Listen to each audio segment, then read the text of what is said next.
igreja vai ou não passar pela grande tribulação? O arrebatamento da igreja será em secreto? Nós temos visto tantos filmes mostrando que o arrebatamento será em secreto, que ninguém vê Cristo vindo nas nuvens. Será que de fato será assim? O que realmente as escrituras falam sobre isso? E o governo do anticristo vai se estabelecer na terra antes do arrebatamento ou depois do arrebatamento? E a grande tribulação, a igreja irá passar por uma grande tribulação ou não?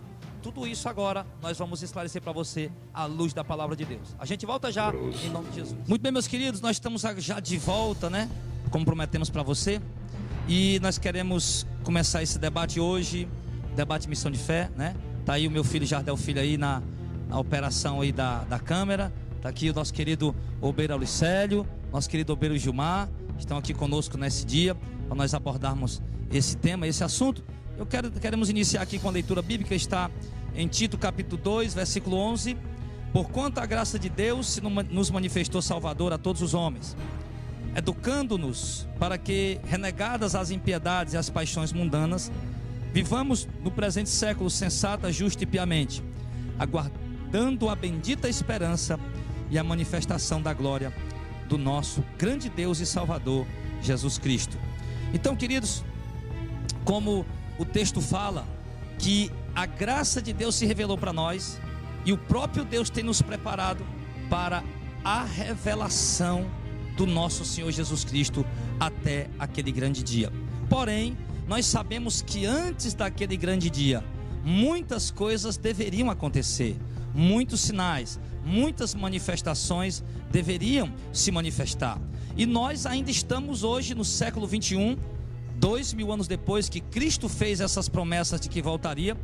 Não obstante, claro, a sua igreja aguardou a sua vinda no primeiro século e desejava Cristo voltar, e acreditava e cria piamente que Cristo voltaria a qualquer instante, a qualquer momento.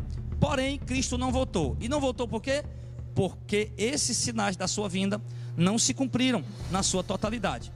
E nós estamos ainda aguardando alguns sinais, e sabemos que o arrebatamento irá acontecer, mas mediante esses sinais. E o arrebatamento, já que nós vamos entrar nesse tema hoje sobre o arrebatamento, a pergunta é: o arrebatamento da igreja, esse tema tão glorioso e esse momento tão almejado pela igreja, será em secreto ou nós iremos ver Cristo nas nuvens vindo para buscar a sua igreja? Como será o arrebatamento? Obreiro Aulicélio, obreiro Gilmar, a paz do Senhor para vocês, que Deus abençoe em nome de Jesus. E a pergunta já a princípio, né, desse programa, e já entrando aqui no assunto, né, a pergunta já inicial agora é essa: o arrebatamento da igreja vai ser em secreto? Será que ninguém vai ver Jesus? Será que nós vamos estar andando por aí, de repente, com uma semana a gente descobre: opa, peraí, o cara, vamos dizer, Jesus arrebatou a igreja segunda, aí tem crente que só vai para o culto domingo, né?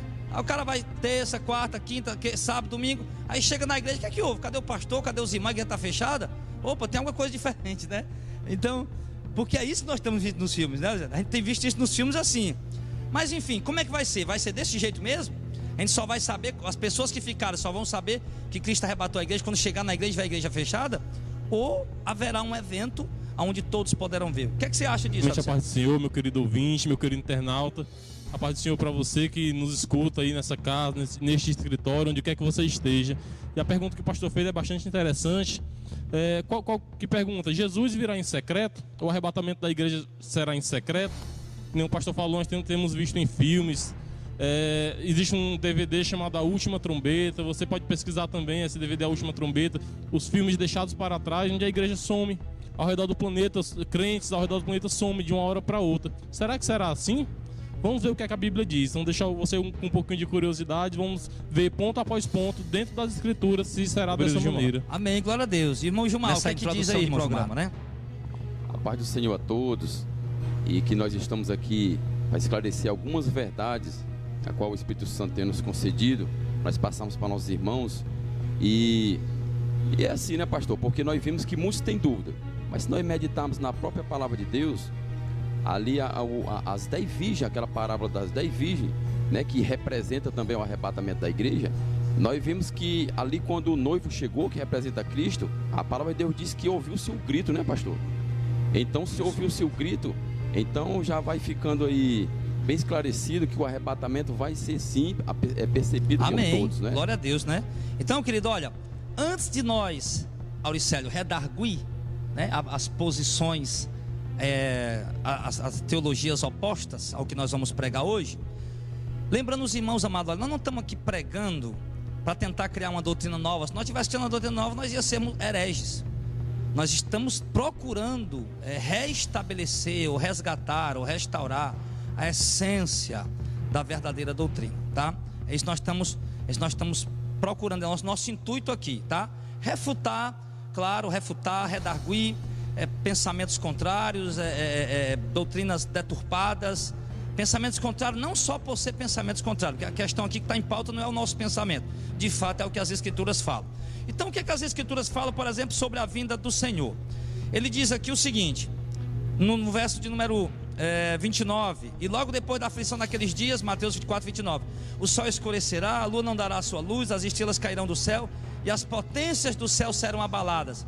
Então aparecerá no céu o sinal do Filho do Homem, e todas as tribos da terra se lamentarão, e verão o Filho do Homem vindo sobre as nuvens do céu, com poder e grande glória. Então a princípio a gente já quer logo entrar logo aqui mesmo, explicando mesmo, né?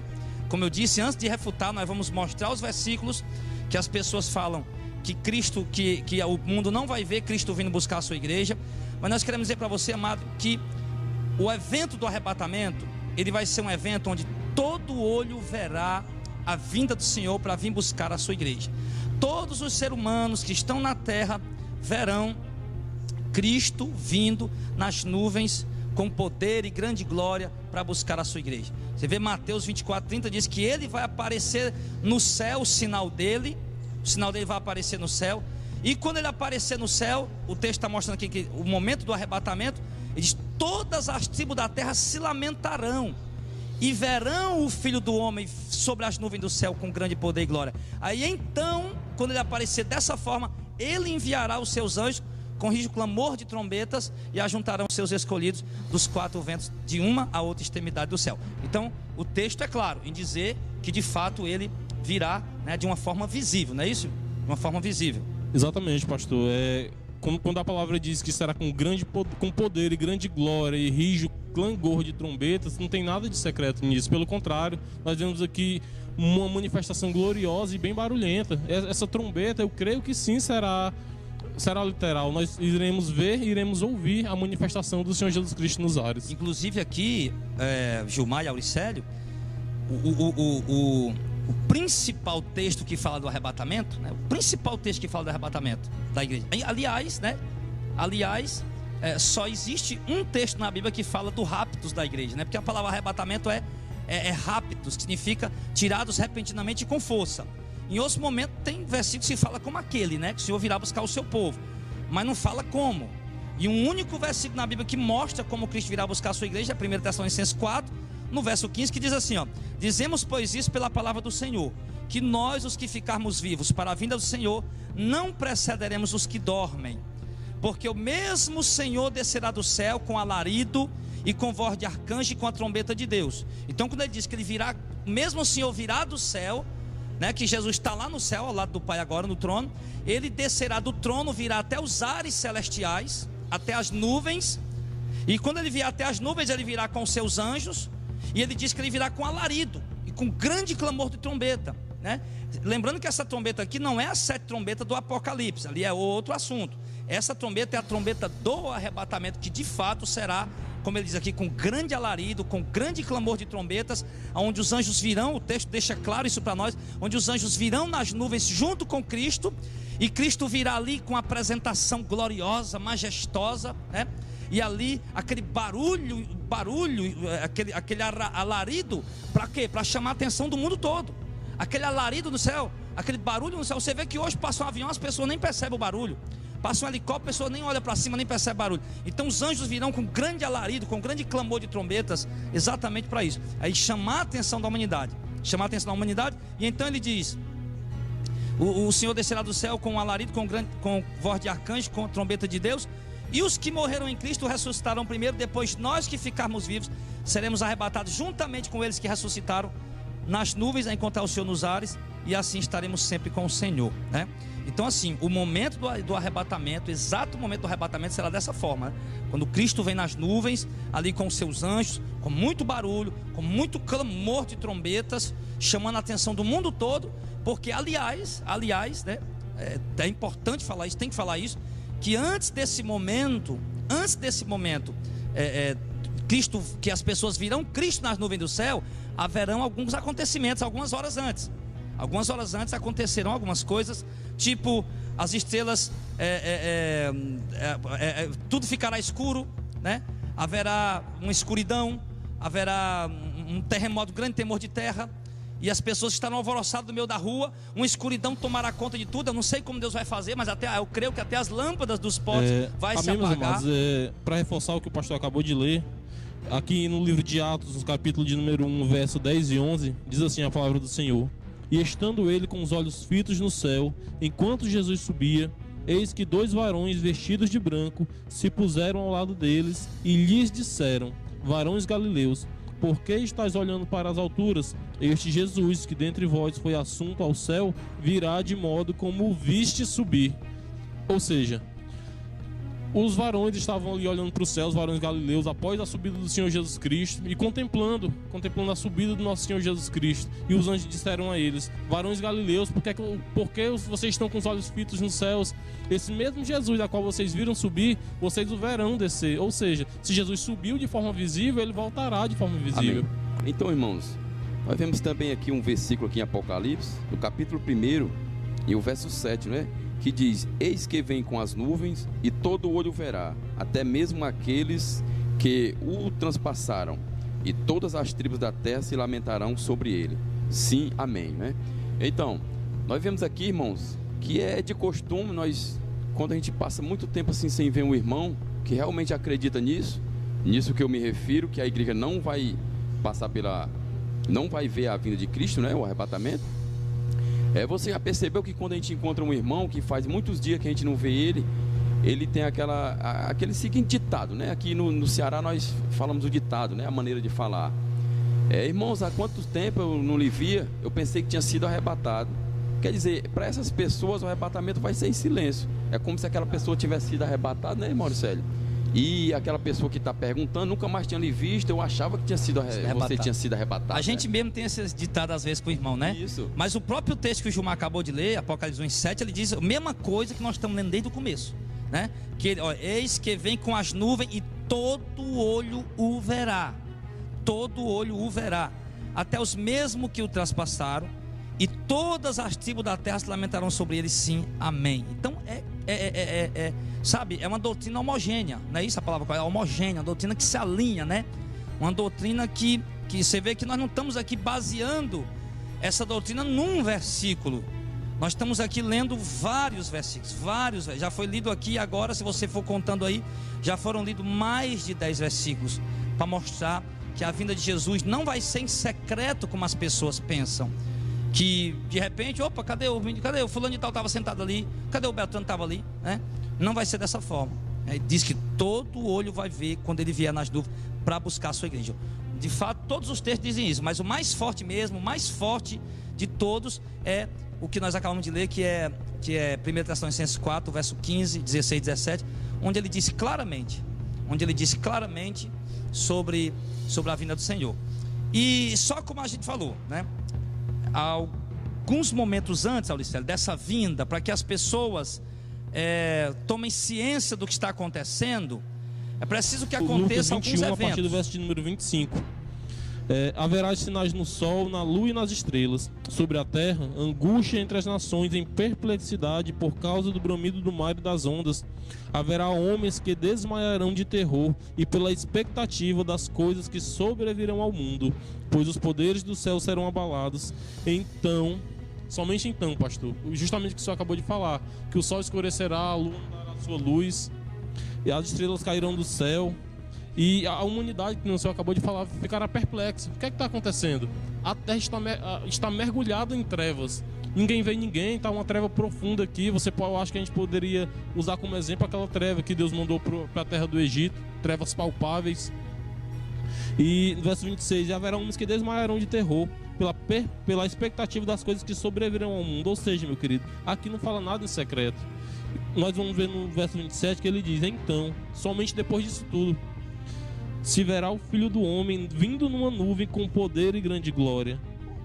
Ou seja, não tem nada de secreto nesses acontecimentos, meu querido. Nós vemos trevas, vemos homens desmaiando de terror e de medo. Nós vemos onda, o bramido do mar e das ondas. E então, depois disso tudo que o pastor acabou de falar, acredito, nós veremos o Cristo vindo. Ele diz nos assim céus. no verso 12: e havendo aberto o sexto selo, olhei, e eis que houve um grande tremor de terra, e o sol tornou-se negro, com um saco de silício, e a lua tornou-se como sangue, e as estrelas do céu caíram sobre a terra, como quando o figo lança de si os seus figos verdes, abalada por um forte vento. E o céu retirou-se como um livro que se enrola, e todos os montes e ilhas foram removidos do seu lugar. E os reis da terra, e os grandes, e os ricos, e os tribunos, e os poderosos, e todos os servos, e todo livre se esconderam nas cavernas e nas rochas das montanhas, e diziam aos montes e aos rochedos: caiam sobre nós, e escondei-nos do rosto daquele que está sentado sobre o trono, e da ira do Cordeiro, porque é vindo o grande dia da sua ira, e quem poderá subsistir? Então, aqui nesse momento, irmão, o sexto selo, não é que a igreja vai ser arrebatada no sexto selo. Nós cremos que o sexto selo, ele está relatando o acontecimento, fatos que acontecerão dentro da sétima trombeta. Algumas pessoas, Alexandre, quando lê o sexto selo, fica confuso. Eu passei muito tempo confuso quando eu li o sexto selo. Até o quinto selo eu entendia, mas eu sabia que a igreja ia ser arrebatada na sétima trombeta, em Apocalipse capítulo 8, após aqueles acontecimentos. São acontecimentos em sequência. Cristo não pode de maneira alguma vir sem que aquelas 7 trombetas sejam tocadas. E cada trombeta, quando é tocada, ela traz um acontecimento, uma manifestação, um sinal para a igreja, um sinal visível, notório, na terra, um sinal para a igreja, certo? Então eu sempre soube que Cristo ia se arrebatar, ia tirar a igreja na sétima trombeta. Só que quando eu chegava na sexta trombeta, eu disse: poxa vida, aqui está falando já que Cristo está vindo. Então que negócio é esse? Não estou entendendo. Então Deus, Ele tem nos mostrado o quê? Que os acontecimentos da sexta trombeta, esse relato da sexta trombeta, já que Ele está falando da vinda do Senhor, isso está acontecendo, relatando, né, os acontecimentos da sétima trombeta. A sétima trombeta vai ser tocada. Então, quando a sétima trombeta for tocada, acontecerá algumas manifestações, como nós já conhecemos isso. O anticristo vai estar se manifestando, a perseguição contra a igreja. E então, nesse momento que a igreja estiver sendo perseguida, passando por essa grande tribulação que a igreja vai passar, como nós falamos aqui na semana passada, né? E então vai estar acontecendo nesse período essas coisas. Então a igreja está sofrendo, está sendo perseguida, está sendo maltratada, alguns irmãos estão sendo mortos, e de repente, ele diz aqui, acontece um grande tremor de terra, o sol escurece, a lua escurece, fica como sangue, as estrelas começam tipo a cair, que é assim, você vê para nós, até pouco tempo atrás, um meteoro passando era uma estrela cadente, né? E a gente sabe hoje que não é, são rochas, né? São meteoros, meteoritos, fragmentos de meteoros. Então o que acontece? Então, ali João, ele viu, tudo escureceu. Ele teve essa visão do momento do arrebatamento, onde tudo escurecia. Havia um grande terremoto, as pessoas ficavam alvoroçadas, correndo pelo meio da rua. O texto diz aqui que eles se escondiam dentro de buracos, dentro de covas, e começavam a gritar uns para os outros. E de repente, né, eles dizem: o dia da ira do Senhor chegou, escondam-nos da ira de Deus. Por quê? Porque exatamente nesse momento que tudo ficou escuro, aconteceu um grande terremoto no globo terrestre todo. Enquanto tudo está escuro, as pessoas estão desesperadas, gritando, alvoroçadas. De repente aparece no céu o sinal do Filho do Homem. Ele, o nosso Senhor, vindo nas nuvens, glória, nas nuvens do céu para buscar a sua igreja. Então ali o único brilho que resplandece naquele céu escuro é a presença de Cristo. Então os homens desesperadamente começam a gritar: o dia da ira do Senhor chegou, o dia da ira do Senhor chegou. E eles se escondem, começam a gritar alvoroçado, as pessoas correm de um lado para o outro. E de repente, num abrir e fechar de olhos, não, agora entra, né? Nós seremos transladados, aleluia, Senhor. Aí de repente, aí lá está Cristo nas nuvens, todo olho está vendo Ele se lamentando e chorando, como os textos que nós acabamos de ler. E então a ordem é dada, o arcanjo troca a trombeta, o alarido, todo mundo vai para o céu. Que luz é essa? Que barulho é esse?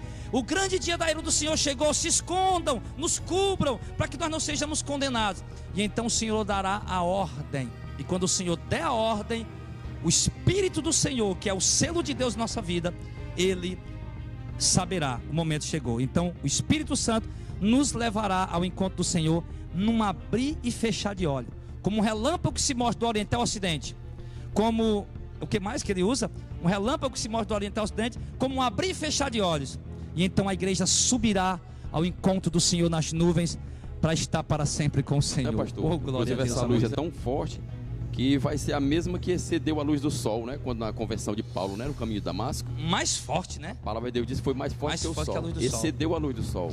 Você vê que quando você está com uma luz um pouco fraca, você acende uma mais forte, né? O brilho daquela se acaba. Se acaba. E assim a glória de Deus, de Cristo, foi tão forte que excedeu a luz do sol na conversão. Então, como o Gilmar colocou aqui, né? Então vai ser um brilho que as pessoas vão saber. Não é o sol, tá tudo escuro, mas o sol não é. Porque essa luz é muito forte. Então eles saberão, né, que ali o Senhor está vindo nas nuvens com grande poder e glória. Então nós vamos aqui fazer, né, um pequeno intervalo aqui nesse primeiro bloco, fechando. E o segundo bloco a gente volta com a seguinte pergunta, né, Auricélio e Gilmar. Depois desse arrebatamento, vão ter uma segunda chance? A igreja desviada que ficou, que não creram, vão ter uma segunda chance? A gente volta já no segundo bloco. Muito bem, meus queridos, nós estamos de volta nesse segundo bloco. Como você está percebendo, né, está nos acompanhando. E você que ligou agora, nós estamos vendo aqui sobre questões escatológicas. Estamos falando sobre o arrebatamento da igreja, sobre a vinda de Cristo. Se a vinda de Cristo vai ser em secreto, como muitas pessoas acreditam, eu acho até que a maioria das pessoas pensam assim, né? As pessoas acham que, tipo assim, Cristo veio arrebatar a igreja segunda-feira, aí o cabo chegou terça, quarta, quinta, sexta, cabo domingo, vem para a igreja, opa, cadê o povo? Cadê o pastor? Cadê os crentes, né? Não sei, eles sumiram, opa, então o que é que houve? Será que o arrebatamento aconteceu? Então algumas pessoas acham que vai ser assim, né? E na verdade não. Os textos são claros em dizer que a vinda do Senhor, o momento da vinda do Senhor, vai ser contemplada por todo olho, todo ser humano que habita na terra. Da forma como Deus vai fazer, nós não sabemos. Não sabemos como todos poderão ver Cristo vindo nas nuvens do céu. Não sabemos como Ele pode fazer isso. O Senhor é Deus, Ele pode todas as coisas. Ele é onipresente, Ele é onisciente, Ele é o Deus Todo-Poderoso. Ele sabe tudo, Ele pode tudo. Então eu não posso inclusive nós vimos aqui que vai haver um caos. Vai haver um caos no momento da vinda do Senhor. Algumas horas antes, eu não sei quanto tempo, mas o texto mostra que vai haver um grande terremoto, vai ficar tudo escuro, o sol vai escurecer, a lua vai escurecer, as estrelas vão cair do céu, ou seja, meteoros, asteroides, meteoritos vão estar passando, cruzando os céus, e o mundo estará em alvoroço, apavorado, todas as luzes estarão apagadas, haverá uma escuridão, umas densas trevas sobre a terra. Então, por conta disso, haverá caos. Os semáforos irão faltar a luz, os carros irão bater uns nos outros. Enfim, haverá um caos terrível nesse momento, pessoas desesperadas. E eu acredito que nessa hora, no momento do arrebatamento, irmãos, obreiro Auricélio, obreiro Gilmar, se for durante o dia do período de aula, os pais estarão correndo desesperados para os colégios à procura dos seus filhos. Pessoas estarão na maternidade, outros estarão em hospitais. Enfim, uns terão notícia, né, naquele momento que os seus familiares foram arrebatados, sumiram. E ali as pessoas cairão em grande pranto, porque não creram no Senhor, não creram na sua mensagem, não se prepararam para a vinda do Senhor. Inclusive não apenas os ímpios, mas grande parte da igreja, a maior parte da igreja, não está se preparando para o dia do Senhor, não está preparada para a vinda do Senhor. Inclusive é isso que nós vamos falar agora, porque algumas pessoas têm acreditado, amados, que haverá uma segunda chance após o arrebatamento. Não, eu quero ficar. Eu já ouvi crente dizer que quer ficar para a segunda chance. Não quero da primeira vez, não, eu quero da segunda. Eu já ouvi pessoas me contarem relatos de crentes dizendo que não, eu ainda tenho projetos ainda, eu preciso realizar meus projetos. Quer dizer, as pessoas, irmão, não crê na vinda de Cristo, não espera, não deseja, não almeja. O apóstolo Paulo diz claramente em 2 Timóteo capítulo 4 que Cristo virá para resgatar aqueles que o esperam, aqueles que o aguardam, aqueles que amam a sua vinda, certo? Então, se nós vamos ser arrebatados, nós amamos a vinda do Senhor. Viu, pastor? Inclusive, tem um irmão bem conhecido da gente, em que o pastor, um certo dia, pregando lá na igreja que ele congrega, e ele chegava a dizer, o pastor pregando sobre a vinda de Cristo, sobre o arrebatamento, e ele tinha uma certa quantia para receber um atraso de uma aposentadoria. Era um dinheiro, um valor bem elevado que ele tinha para receber. E naquele momento ele apontou, né, para ele mesmo e disse: se Cristo voltar agora, eu não vou não, meu dinheiro. Quer dizer, né, pastor, junta aí a falta do conhecimento, mas também por acreditar nessa segunda... É verdade. Então, exatamente. Isso é um perigo, isso é um perigo muito grande, esse negócio de acreditar numa segunda chance. Por quê? Acontece isso que o Gilmar está falando. Não, eu não posso ir agora não, quando receber meu dinheiro não, eu vou ficar para a segunda chance. Isso é um perigo. Por quê, meu irmão? Essa doutrina, irmão, olha, algumas doutrinas que entram dentro da igreja, as pessoas não percebem o mal que ela faz para a vida dos crentes, o mal que ela faz para a vida dos irmãos. Nós falamos aqui na semana passada da doutrina que diz que a igreja não vai ver o anticristo. Então quer dizer, o anticristo vai se manifestar. A Bíblia diz, 2 Tessalonicenses 2 diz que a igreja só vai ser tirada depois da manifestação do anticristo. Ou seja, o anticristo vai se manifestar e muitos crentes vão dizer: não, não é o anticristo não, pai. Não é o anticristo não, está aqui, a Bíblia diz isso, meus pastores, meus teólogos disseram isso. E o anticristo vai estar diante dos olhos dele, implantando o selo da besta, e ele vai aceitar o selo da besta, que o selo da besta vai ser algo que vai ser implantado de uma forma muito astuciosa, maliciosa e cheia de inteligência. E eles vão aceitar porque não estão acreditando que vão ver o anticristo. Do mesmo jeito é isso, as pessoas não acreditam que as pessoas acreditam que vai ter uma segunda chance. E aí, Auricélio, vai ter segunda chance?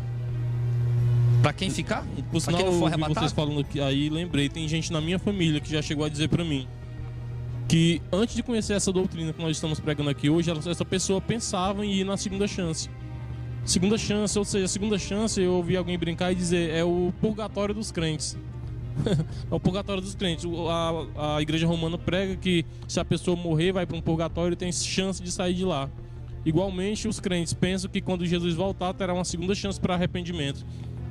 Mas a palavra de Deus nos diz, meus amados, aqui em 2 Pedro, capítulo 3, no verso de número 7, diz: ora, os céus que agora existem e a terra, pela mesma palavra, têm sido entesourados para o fogo, estando reservados para o dia do juízo e destruição dos homens ímpios. Então, querido, se você não quer saber de Jesus Cristo, não quer saber da palavra de Deus, quer andar em desobediência, o que está reservado para você é o fogo, é o dia do juízo, quando Cristo voltar a se manifestar em glória, que nem o pastor leu em Apocalipse capítulo 6, a partir do verso 12. Inclusive, 1 Tessalonicenses, capítulo 1, do verso 7 ao 10, quando ele fala da vinda do Senhor, ele diz que o Senhor virá como labareda de fogo, tomando vingança dos que não conhecem a Deus e dos que não obedecem ao Evangelho de nosso Senhor Jesus Cristo. Então, quando ele vier, ele vai vir para isso, para tomar vingança dos que não conhecem a Deus e dos que não obedecem ao seu santo Evangelho. Agora, eu creio que os pontos mais fortes que deixam claros para nós que não haverá uma segunda chance, inclusive, isso é uma doutrina muito forte dentro da igreja, que não há um único versículo que diga vai haver uma segunda chance. Essa doutrina, ela entrou na igreja não faz nem muitos séculos. Nunca se foi pregado que haveria uma segunda chance. Nunca a igreja ensinou que, irmãos, haverá uma segunda chance. Você não vê isso nas cartas dos apóstolos. Você não vê isso na mensagem de Cristo. Bem tardia do início do século XIX, que a gente vai mais na frente contar a história de como surgiu essa doutrina. Então essa doutrina surgiu no início do século XIX, né?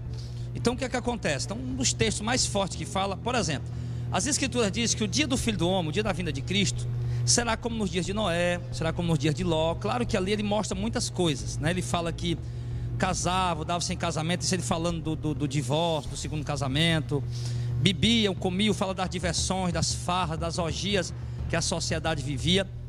Mas uma coisa também que não é observada dos dias de Ló e dos dias de Noé, que nós precisamos observar. Exemplo: todos viram ali o momento que Noé entrou na arca, o momento que Noé estava na arca sendo tirado. Todos viram. Isso fala de quê? Do arrebatamento da igreja. Como nós falamos aqui, que as pessoas vão ver Cristo tirando a igreja. O povo viu Noé sendo tirado. Não é verdade, Auricélio e Gilmar? O povo viu Noé, viu a arca, não viu, Gilmar? O povo viu a arca, Sim, todo pastor. mundo viu a arca ali, sabia que Noé estava lá dentro, Noé foi tirado, entrou na arca, aquilo ali representa o arrebatamento da igreja, todo mundo viu. Visível, inclusive, né, pastor? Exatamente. Inclusive também a retirada de Ló e a sua família, que o anjo insistiu muito na cidade de Sodoma. As também pessoas viram Ló também sendo viram, tirado, né? Você viu que Ló foi tirado no meio do caos. Isso. Noé, Grande glória. Noé também foi tirado no meio do caos. Interessante isso, né? Noé foi tirado no meio do caos. Ló também foi tirado no meio do Noé dali e de repente acontece a destruição. E a saída de Ló, aliás, representa também o arrebatamento. Agora, onde nós queremos falar aqui?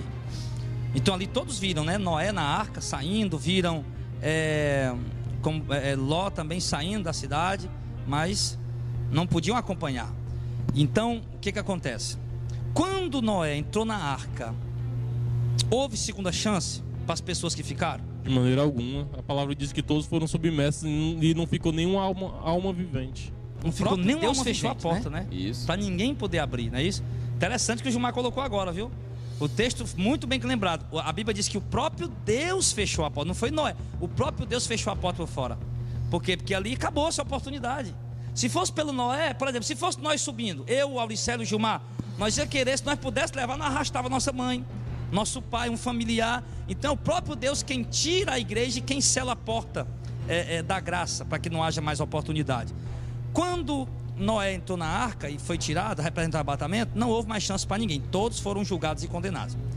Do mesmo jeito, quando Deus tirou Ló de Sodoma e Gomorra, que também representa o arrebatamento. Eu digo que representa o arrebatamento porque em Mateus 24 Jesus diz que os dias do Filho do Homem será como os dias de Ló, como os dias de Noé.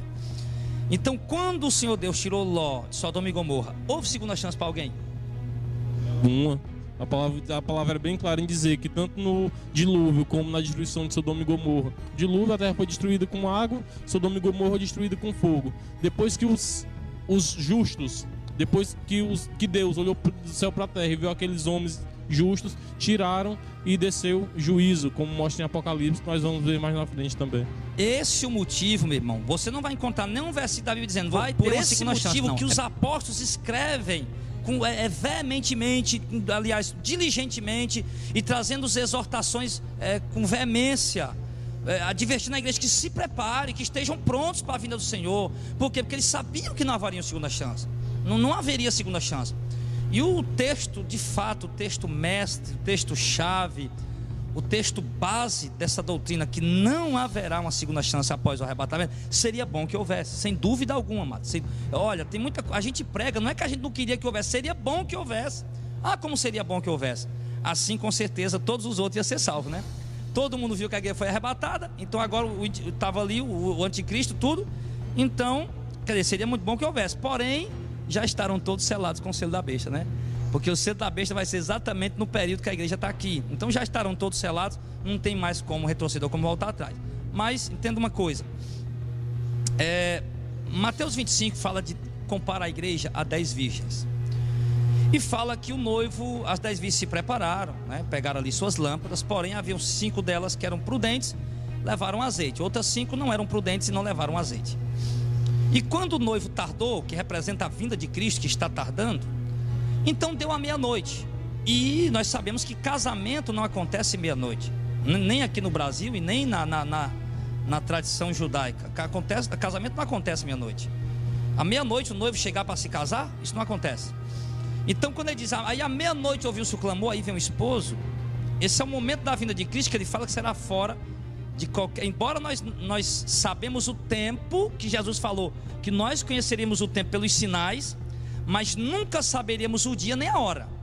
Mesmo que um dos sinais é a manifestação do testemunho de Israel, outro sinal forte para a igreja é a ascensão do anticristo, mas o dia e a hora nós nunca vamos saber.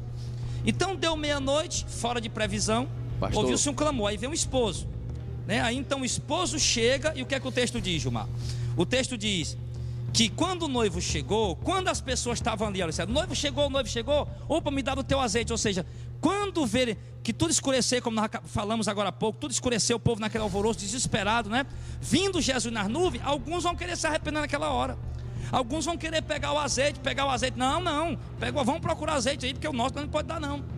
E então naquele momento ali, Enquanto as pessoas estão ali, os crentes, né, a parte da igreja insensata, achando que pode orar, pode buscar naquele momento, pedir perdão e ter o perdão, o texto diz o quê? Enquanto eles vão fazer isso, verso 10, entendo elas indo comprar, chegou o esposo, e as que estavam preparadas entraram com ele para as bodas, e fechou-se a porta.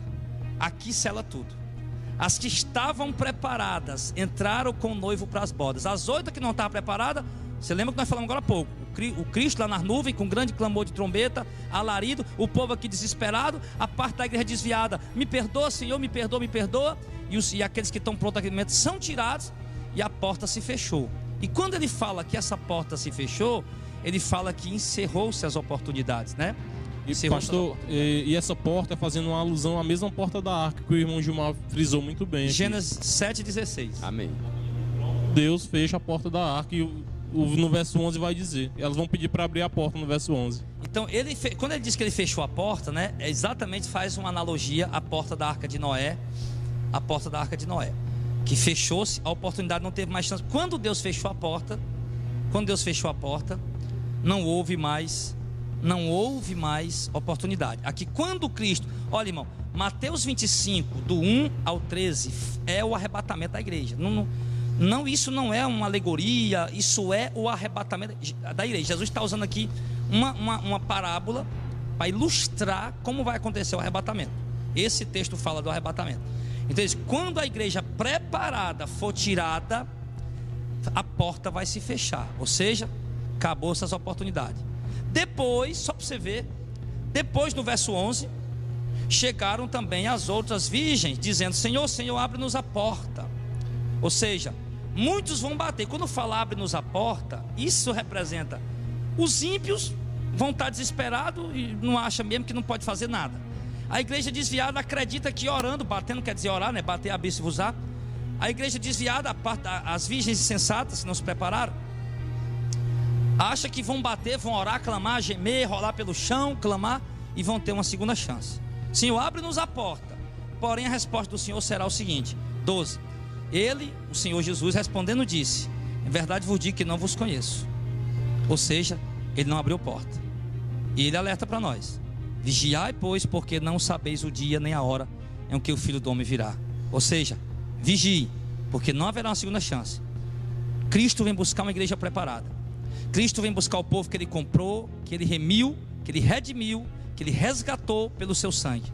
Uma igreja que está esperando pela vinda dele, que está se santificando, que está orando, que está renunciando sua vida para viver para a glória de Cristo. A igreja que tem o azeite, que tem o Espírito, que tem a presença do Senhor, a igreja que obedece à sua palavra.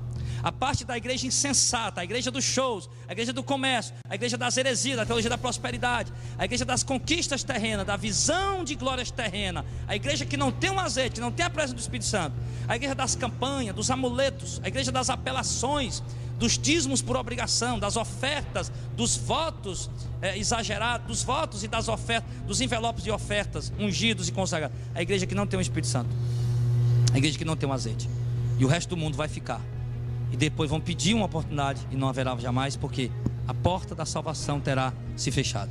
Eu imagino ali, viu, pastor, Noé pregando e falando para as pessoas: olha, Deus vai descer os juízos sobre essa terra, igual nós fazemos hoje. Olha, Cristo está voltando. Alguns riem, alguns não acreditam. E como nós conhecemos mediante a palavra do Senhor, que nem Deus fechou a porta pelo lado de fora, eu imagino ali as pessoas batendo, depois que começou a chover, as pessoas batendo na arca. E não teve mais chance, a arca não se abriu mais. Com certeza, com certeza. Né, inclusive, pastor, essas igrejas que o senhor falou aí, a igreja do entretenimento, né? As que promovem esses meios de atrativo, de atrair o povo, verdadeiramente são elas que não estão conhecendo os sinais, né? Porque um dos sinais, o principal que Deus deixou, é que nos últimos tempos aumentaria, né? Eles apostariam da fé, né? As heresias iam aumentar muito. Isso tem acontecido e eles não estão percebendo. Inclusive, Gilmar e Auricélio, essa grande tribulação que a igreja vai passar antes do arrebatamento, como a gente deixou claro aqui, nós não estamos criando uma doutrina nova. O texto, a Bíblia Sagrada mostra 4 grandes tribulações no Novo Testamento, né? Uma para a igreja primitiva, outra para os judeus, a outra será para a igreja antes do arrebatamento e a outra depois do arrebatamento para o resto do mundo que ficar. Então nós vemos, amados, que a igreja vai passar por essa grande tribulação exatamente para essa peneira, exatamente o momento em que vai provar, mostrar aqueles que têm o azeite, aqueles que não têm, aqueles que têm a presença do Espírito Santo, aqueles que não têm, aqueles que de fato estão na igreja, esperando a Cristo, esperando a volta de Cristo, né? E aqueles que não estão esperando a vinda do Senhor. Então, e essa grande tribulação vai vir exatamente para peneirar a igreja, Porém, os irmãos colocaram muito bem colocado aqui pelo Espírito Santo. Depois que Deus tirou Noé, a nossa imaginação, aliás, a nossa mente leva-nos a isso. Poxa vida, se todo mundo está vendo um dilúvio cair, não era chuva normal. A Bíblia nunca tinha chovido antes e não era chuva normal. Diz que as comportas do céu se abriram. Era rolo d'água caindo do céu, igual as águas de um rio caindo. Então, meu irmão, o único lugar onde as pessoas podiam se abrigar, onde era? Naquela arca. Eu ia ficar de braço cruzado? Não. Todo mundo correu para lá, meu filho. Batendo na arca, abre, pelo amor de Deus, abre. E nada de Deus abrir. Noé não podia fazer nada. Assim como nós também não poderemos fazer no momento do arrebatamento. Nós não poderemos salvar ninguém. O que nós podemos fazer agora é sermos canais de Deus para alertar você, meu amado. Não haverá uma segunda chance. Essa doutrina, como o Mauricélio falou, é uma doutrina nova, é uma doutrina que entrou na igreja há pouco tempo, 1830, e é uma doutrina, amados, que está confundindo a mente da maioria das pessoas, tá? O texto é claro: depois do arrebatamento, a parte da igreja desviada veio, pediu para abrir, o Senhor disse: eu não vos conheço. Não há mais chance, não haverá mais chance. Não adianta, meu amado, você continuar crendo nessa doutrina. Isso vai estar prejudicando a fé de muita gente. Pastores, por favor, pastores, eu sei que vocês foram criados, doutrinados, né, nessa doutrina, porque quando essa doutrina surgiu por causa de um sonho de uma jovem chamada de 15 anos de idade, 16 Dorothy MacDonald, 15 anos, uma jovem escocesa, não é isso, pastor? Escocesa, né, que fazia parte de um dos braços da igreja católica, de uma divisão da igreja católica, né? E um teólogo da época chamado John Nelson Darby, ele ao tomar o conhecimento da doutrina da Margaret MacDonald, essa jovem católica, ele já pensava dessa forma. Então ele alinhou o sonho que ela teve com o que ele acreditava, e ali eles criaram essa doutrina do pré-tribulacionismo, ou seja, que a igreja não vai passar por uma grande tribulação e que a igreja vai ter uma segunda chance depois do arrebatamento. E essa doutrina depois ela foi ganhando força dentro do sistema. Inclusive os próprios seguidores, né, da doutrina deles disseram que nós criamos uma nova doutrina. Eles mesmos diziam isso. Eles se orgulhavam de agora ter criado uma nova doutrina, uma nova doutrina. Ninguém nunca tinha pregado, eles mesmos falavam isso. Exatamente, né? que nunca tinham pregado antes. Eles viajaram por mundo afora pregando essa nova doutrina, de que o arrebatamento da igreja seria em secreto, de que o arrebatamento seria antes da grande tribulação, que depois do arrebatamento, só aí então o anticristo surgiria, e que haveria uma segunda chance para aqueles que ficarem. Geralmente os crentes nominais, né? Crentes que estavam apenas indo para a igreja e não estavam sendo igreja, ou seja, não estavam obedecendo a palavra de Deus. Agora, o que aconteceu? O grande problema qual foi? Alguns teólogos da época, houve uma tradução da Bíblia de Scofield, onde haviam comentários do John Nelson Darby. E a Bíblia Scofield, o Scofield, ele alinhava muito com a doutrina do John Nelson Darby e da Margaret MacDonald. Então, quando ele imprimiram a Bíblia Scofield, os comentários eram comentários alinhados nessa visão, né? Aqueles comentários nas notas de rodapé, os comentários teológicos, eram alinhados nessa visão da Margaret MacDonald e do John Nelson Darby. Então essa Bíblia, como foi uma das Bíblias mais vendidas da época, começou a entrar dentro de igrejas boas, igrejas verdadeiras, que pregam um verdadeiro evangelho, como a Assembleia de Deus, como outras igrejas, e os pastores começaram a ler a Bíblia e ver aquelas notas de rodapé e começaram a entender da mesma maneira. E começaram a ensinar isso nas escolas bíblicas, nos púlpitos das igrejas. Então essa doutrina, ela 200 anos mais ou menos, né? 200 anos, de 1830 para cá. Mais ou menos isso daí. Teve outro expoente, esse Valvo, chamado Valvo. Ele é o grande expoente dessa doutrina. Ele foi um dos que também, igualmente o John Nelson Darby, igualmente a Bíblia, o Scofield, ele também foi um dos grandes expoentes que pregou essa doutrina veementemente. Porém, ele mesmo, num livro chamado The Rapture Question, ou seja, a questão do arrebatamento, ele fala na página 148 que o pré-tribulacionismo não é bem, como posso dizer, não é bem visto na Bíblia. Ou seja, a Bíblia não fala esclarecidamente sobre o pré-tribulacionismo. Quer dizer, a doutrina que ele pregava, ele mesmo disse que a Bíblia não fala muito claramente sobre aquele assunto. Inclusive, ainda sobre esse assunto, né, algumas pessoas acabam se confundindo que haverá uma segunda chance quando nós vimos aqui claramente que não haverá, nós vimos aqui como os dias de Noé, Mateus 25, que é o texto base para isso. Não é um versículo, são 13 versículos pelo menos, mas alguns firmam-se nessa doutrina, Auricélio, baseados no que está em Apocalipse capítulo 7 e em Apocalipse capítulo 20, quando diz: esses são os que vieram de grande tribulação. Então, como eles aprenderam na doutrina teológica da igreja deles, a denominação deles, que não, a igreja não ia passar por uma grande tribulação, então forçosamente eles se obrigaram a crer que aquelas pessoas ali que vieram de grande tribulação é o povo da segunda chance. Aí a gente vê que a coisa só vai piorando, né? Cria uma doutrina errada e precisa distorcer outras coisas. Então, quando eles lêem ali, esses são os que vieram de grande tribulação, né? Lavaram as suas vestes no sangue do Cordeiro e andaram com ele de branco porque são dignos. Outro lá em Apocalipse capítulo 20, quando ele diz que esses são os que não aceitaram o sinal da besta, e foram fiéis ao testemunho de Cristo, e não se que foram degolados pelo testemunho de Jesus, pela palavra de Deus, que não adoraram a besta nem a sua imagem, não receberam o sinal na testa nem na mão, viveram e reinaram com Cristo por 1000 anos. Apocalipse 20 verso 4. Então eles dizem que isso aqui é o povo da segunda chance, quando na verdade não é. Isso aqui é a igreja que vai estar aqui, porque o arrebatamento de fato vai acontecer exatamente mediante essa grande tribulação, né? A grande tribulação virá sobre a igreja pela manifestação do anticristo. Depois da tirada da igreja, sim, virá outra grande tribulação. Agora não só mais para a igreja, que a igreja não está mais aqui, já foi tirada, mas agora para todo mundo. Agora para todo mundo. E também nós vemos aí, né, pastor, pela explicação que o senhor colocou agora, o perigo de ler apenas um versículo e querer assegurar uma doutrina, ou mesmo até ensinamentos pelo um simples versículo, né? Tem que ter o texto, o contexto, né? Exatamente. Um erro muito grave que eu vi uma vez, um certo pastor pregando, aquela passagem, né? Quando Jesus conversava com aquela mulher cananeia, o pastor passou para a igreja que ali aquela mulher estava dizendo que se Jesus não abençoasse ela, a partir de agora, a palavra daquele momento, a palavra de Jesus ia ser migalha.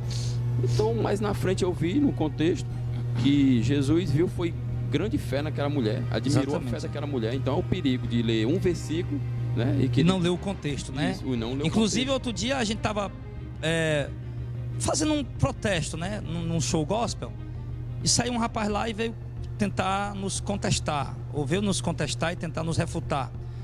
E a gente começou a falar da doutrina, e ele foi, e entramos na doutrina da prosperidade. Ele falou: não, mas Jesus prometeu para aquela viúva pobre que deu as ofertas, ela deu para ter uma vida melhor. Eu digo: quem foi que lhe ensinou isso, meu camarada? Não, a minha igreja, o meu pastor. Eu digo: olha, esse texto não está falando que ela deu esperando uma vida melhor, ela deu por amor. Então eles pegam um texto fora de um contexto e acabam criando uma doutrina e acabam prejudicando a fé das pessoas.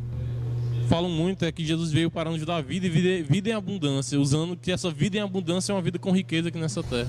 Sendo que é a vida eterna. A vida em abundância é uma vida que não acaba, é a vida eterna. Eles dizem que isso é dinheiro. Tudo bem, se eles querem trocar a vida abundante e eterna por uma vida abundante de dinheiro, que é passageira, nada passageiro é abundante, né? Será que Jesus estaria se contradizendo, que estava prometendo uma vida com abundância aqui nessa terra, e na outra passagem ele disse que nós não devemos voltar nossos corações para a riqueza, que nós deveríamos seguir ou a Deus ou as riquezas, um dos dois, que não dá para seguir os dois? E nós percebemos, pastor e irmão Auricélio, e os nossos irmãos também que estão sintonizados, que essas pessoas, eles não deixam com que a gente explique a verdade, né? A verdade que pela misericórdia nós aprendemos. Fica bem parecido quando Pilatos, né, interroga Jesus, quando Jesus disse que veio, né, para mostrar a verdade. Você vê que ali Pilatos sai de perto de Jesus, né?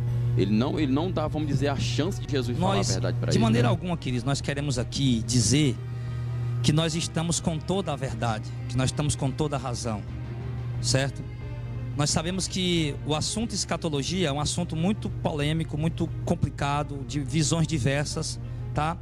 Nós não estamos aqui chamando todo mundo de herege. A gente sabe que há, obviamente, um texto.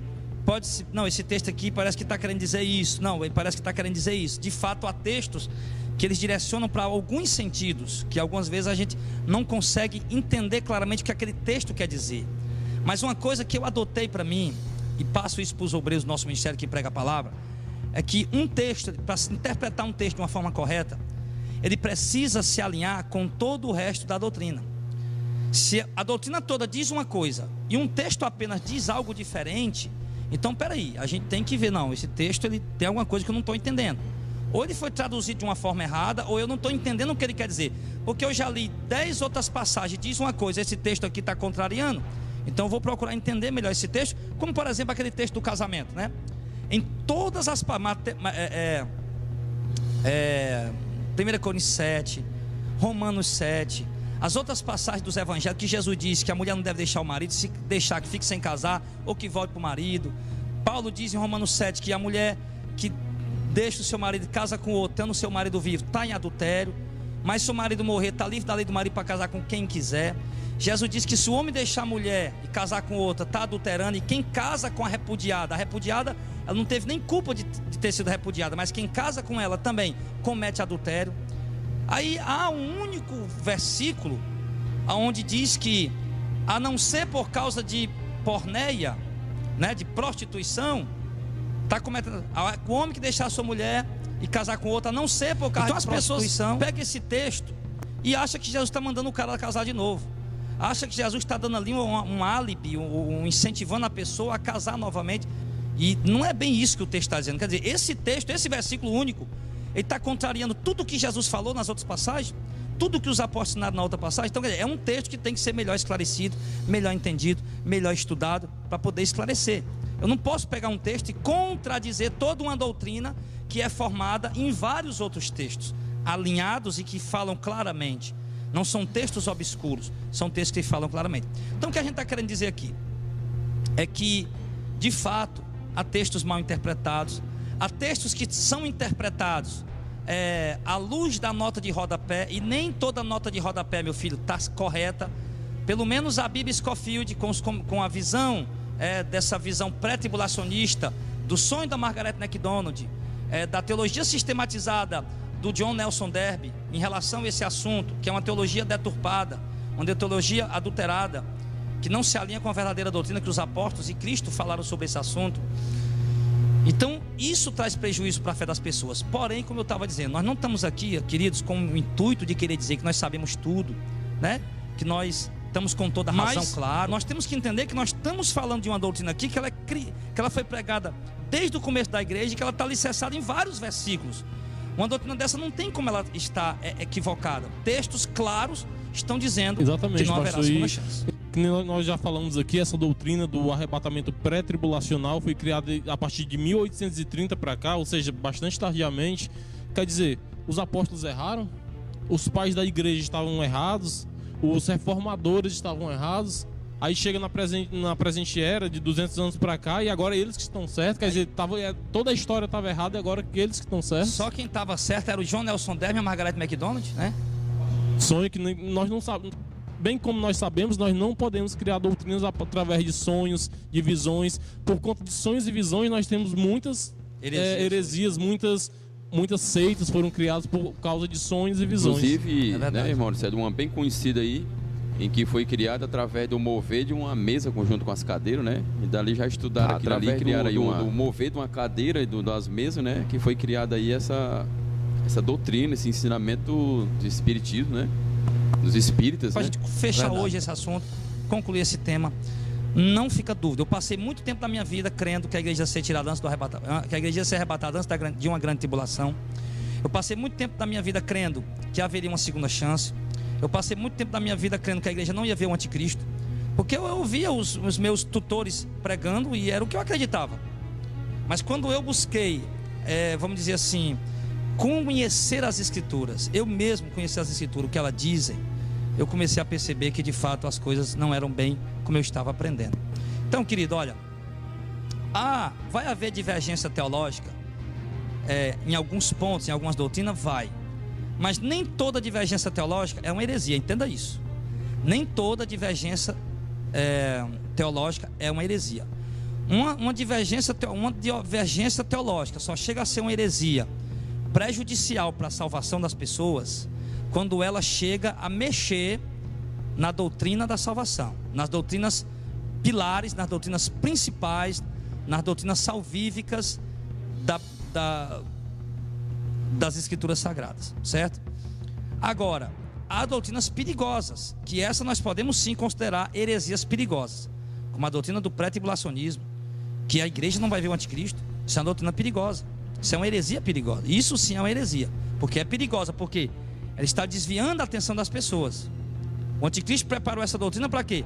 Para as pessoas acreditar que não vão ver ele, quando ele tiver, as pessoas não vão acreditar que é ele. E essa doutrina também de que haverá uma segunda chance depois do arrebatamento é uma heresia perigosa também, porque o Satanás quem preparou essa doutrina para que as pessoas pensem o seguinte: não vou me preparar agora porque vai ter uma segunda chance, e então quando na segunda chance eu subo. Então são doutrinas que mexem com a fé das pessoas, que atrapalham a caminhada das pessoas com Cristo, e nós temos que ter cuidado. E estamos aqui, meu irmão, nós não estamos aqui para fazer amizade, não estamos aqui à procura de elogios, à procura de aplausos. Nós estamos aqui para esclarecer a verdade e ganhar discípulos para Cristo, tá? E esses discípulos, como eu sempre digo, se tornam nossos amigos, mas os que não aceitam vão se tornando nossos inimigos, sem que nós queiramos isso, tá? Então a gente vai estar já finalizando Senhor, o programa. Querido, quero estar aqui me despedindo de você, que a paz do Senhor esteja sobre a sua vida, em nome de Jesus. E falar para você que leia a Bíblia, pegue só a Bíblia, não pegue outras fontes, pegue só a Bíblia, só ela é água pura, é água limpa que desce do céu. E mais uma coisa, meu querido, essa doutrina que nós acabamos de pregar, ela foi bastante difundida no Brasil e no mundo por conta de filmes, por conta de seriados, como por exemplo, Deixados para Trás, no tempo era o LP, A Última Trombeta. Tem coisa boa nesse filme? Quer dizer, nós pregamos aqui, se a igreja será tirada, o anticristo vai perseguir quem? Pense nisso, reflita sobre essas coisas, pegue somente a Bíblia, leia Daniel, leia Apocalipse, leia Tessalonicenses, leia Mateus capítulo 24, Marcos 13, Lucas 21. E aqui eu agradeço a minha oportunidade. Fica com Deus em nome de Jesus. Meus amados, eu deixo aqui a minha paz a todos que participaram, que acompanharam esse debate santo, a qual se refere às coisas que devemos tirar proveito da parte de Deus. E eu deixo aqui, irmãos, um versículo que você possa meditar. 2 Coríntios 5,10 diz que ninguém pode pôr outro fundamento a qual já foi posto, que é o Senhor Jesus. Então, meus irmãos, as pregações por sensacionalismo, os amuletos, as campanhas, tudo que vem lhe oferecendo a vocês nas igrejas hereges, para que segure vocês no templo, que nós referimos à igreja, o templo de pedra, que sabemos que a igreja somos nós. Vocês se despertem para isso, irmãos. Vocês possam acompanhar a verdade. Você pode acompanhar nosso canal no YouTube. Tem muitas pregações. Tire as suas dúvidas e mergulhe nessa verdade. Saia desse outros fundamentos que estão pondo dentro das igrejas e partimos para a palavra de Deus. Apocalipse capítulo 22, para a gente finalizar. No verso 6 diz: essas palavras, e disse-me, essas palavras são fiéis e verdadeiras. O Senhor, o Deus dos santos profetas, enviou o seu anjo para mostrar ao seu servo as coisas que em breve hão de acontecer. Eis que cedo venho. Bem-aventurado aquele que guarda as palavras da profecia desse livro. Versículo de número 10. Não cele as palavras da profecia desse livro, porque o próximo está o tempo. Quem é justo, faça injustiça ainda. E quem é sujo, suje-se ainda. E quem é santo, faça justiça ainda. E no verso 12 ele diz: eis que cedo venho, e o meu galardão está comigo para dar a cada um segundo as suas obras. Então, querido, independente se você é um pré-tribulacionista, ou um mid-tribulacionista, ou um pós-tribulacionista, ou meso-tribulacionista, independente disso, prepare-se para a vinda do Senhor, porque o arrebatamento é um fato, é uma profecia, e ele acontecerá, tá? Então, agora coloca uma coisa no teu coração: não vai haver segunda chance. E nós vamos ver sim o anticristo antes do arrebatamento da igreja. Que Deus abençoe sua vida.